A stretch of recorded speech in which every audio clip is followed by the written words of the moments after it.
A very good morning, students. Welcome to my YouTube channel. This is the second part of chapter number 9, Divide and Eat. First part में हमने already यहाँ तक read कर लिया था, Give me another half coin. अब second part में हम यहाँ से read करेंगे. Ramesh smiled and said, I shared 3 parathas while you shared 2. So I should get 3 coins and you should get 2. But if you are unhappy with this decision, I don't mind giving you a half coin from my share. But I don't have any change at the moment. When we reach the city, I will give you your remaining share. Ramesh ने smile किया और अपने भाई से कहा, मैंने अपने 3 पराठे शेयर किए थे जबकि तुमने अपने 2 पराठे शेयर किए थे और इसीलिए मैंने 3 कॉइन लिया था और तुम्हें 2 कॉइन दिया था। मगर अगर तुम इस बात से, इस डिसीजन से ना खुश हो तो मैं तुम्हें अपने शेयर में से भी आधा कॉइन देने के लिए तैयार हूँ। मगर अभी इस मोमेंट में, इस वक्त मेरे पास कोई चेंज नहीं है।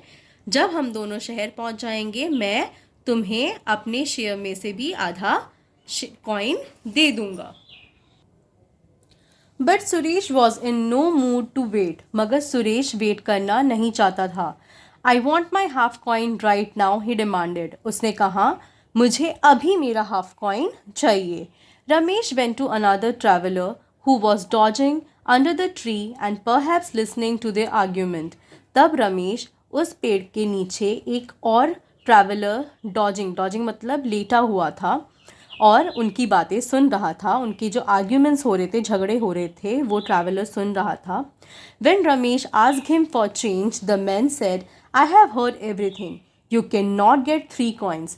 If you want, I can work out exactly how much each one of you should get. तब जब रमेश ने उससे चेंज मांगा उस ट्रैवलर से, तब उस ट्रैवलर ने कहा कि मैंने सब सुना, तुम दोनों में क्या बातें हुई, तुम्हें 3 कॉइन नहीं मिलने चाहिए। उसने रमेश से कहा, अगर तुम चाहते हो कि तुम दोनों में बिल्कुल ठीक से वो 5 कॉइन डिवाइड हो तो मैं तुम दोनों की मदद कर सकता हूँ। Ramesh and Suresh agreed that they would share the coin exactly as the man said. Ramesh और सुरेश इस बात से एग्री कर गए और उन्होंने कहा, ठीक है, आप जैसे कहेंगे हम दोनों उसी तरह से ये जो 5 कॉइन है आपस में बांटेंगे। The man set up straight and told them. तब वो आदमी जो लेटा हुआ था वो उठ के बैठ गया सीधा होके और उसने उन दोनों से कहा, लिसन टू मी केयरफुली, मेरी बात ध्यान से सुनो। The 2 of you together had 5 parathas. तुम दोनों के पास टोटल 5 पराठे थे। When the stranger joined you, there were 3 of you. और जब वो स्ट्रेंजर तुम्हारे पास आया, वो दूसरा यात्री तुम्हारे पास आया, तब तुम दोनों से तुम 3 हो गए, सुरेश, रमेश और वो traveller. Now if you divide each paratha in 3 pieces, अब अगर तुम लोग एक पराठे को, चाहे वो सर्कल हो या ट्रायंगल हो, अगर उसको तुम एक एक पराठे को 3 भाग में डिवाइड कर लेते हो तो तुम्हारे पास क्या होगा, तो तुम्हारे now if you divide each paratha into 3 pieces that make 15 pieces in all. तो वो जो टोटल 5 पराठे थे, 5 3 ज़ा 15 पीसेस तुम्हारे पास हो जाएंगे पराठे के। If 15 pieces have to be eaten equally by 3 people, each one will get 5 pieces. और अगर तुम तीनों ने इक्वली वो पराठे खाए हैं तो एक एक जने को 5-5 पीसेस मिलेंगे पराठे के। 5 रमेश को, 5 सुरेश को और 5 उस ट्रैवलर को। Ramesh, from your 3 parathas you had 9 pieces. Ramesh के पास टोटल 3 पराठे थे और सुरेश के पास 2 पराठे थे। तो जो रमेश के 3 पराठे थे, एक एक पराठे को अगर आप 3 में डिवाइड करोगे तो टोटल उसके पास 3 इंटू 3 9 पराठे हो जाएंगे।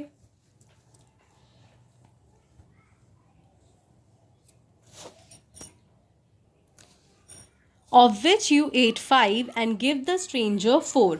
और 9 पीसेस में से रमेश ने खुद 5 खाए थे और 4 उस स्ट्रेंजर को दे दिए थे। Suresh, from your 2 parathas you had 6 pieces. और सुरेश के पास टोटल 2 पराठे थे, तो 2 को अगर हम 3-3 में भाग कर देंगे तो टोटल 2 3 ज़ा 6, इसके पास 6 पीसेस हुए। इसके पास 9 पीसेस होंगे ऑफ पराठा और सुरेश के पास कितने होंगे? 6 पीसेस ऑफ पराठा, है ना। ऑफ 6 यू एट 5, और एक एक जने ने 5 खाए हैं, तो सुरेश ने भी कितने खाए होंगे? 5 खाए होंगे। And 1 from you to the stranger, और एक उसने किसको दे दिया था? उस स्ट्रेंजर को दे दिया था। And gave 1 to the stranger. So the man got 4 pieces from Ramesh and 1 from you. तो उस ट्रैवलर ने कहा, इसका मतलब है रमेश ने अपने 9 पीसेस में से 4 पीस स्ट्रेंजर को दिए थे, और सुरेश ने अपने 6 पीसेस में से 1 पीस उस स्ट्रेंजर को दिया था। To make a fair decision of the 5 coins he gave, Ramesh should get 4 coins and Suresh 1. तो अगर हम fair decision करें, सुरेश को 4 कॉइन मिलने चाहिए और सुरेश को 1, रमेश को 4 पीसेस और सुरेश को सिर्फ 1 ही कॉइन मिलना चाहिए। Suresh was very upset about this decision. His share was even less now, but he had to agree with this clever bit of maths. Suresh बहुत ज़्यादा निराश हो गया, बहुत अपसेट हो गया, बहुत दुखी हो गया इस डिसीजन से, क्योंकि अब उसको सिर्फ 1 ही कॉइन मिलने वाला था और रमेश को 4 कॉइन मिलने वाले थे, जबकि पहले दोनों ने क्या किया था? रमेश ने 3 कॉइन लिए थे और सुरेश ने 2 कॉइन लिए थे, और फिर भी वो आधा और कॉइन मांग रहा था। मगर ये जो ट्रैवलर थे, इन्होंने बहुत ही चतुराई से बिल्कुल ठीक मैथमेटिक्स करके, बिल्कुल ठीक गणना करके, ठीक गिनती करके दोनों के बीच में जो कॉइन्स थे, जो 5 सिल्वर कॉइन्स थे, बिल्कुल उनका ठीक विभाजन, बिल्कुल ठीक डिवाइड किया था, जिसकी वजह से अब रमेश को 4 कॉइन्स मिलने वाले थे और सुरेश को सिर्फ 1 कॉइन ही मिलने वाला था। Thank you so much for watching.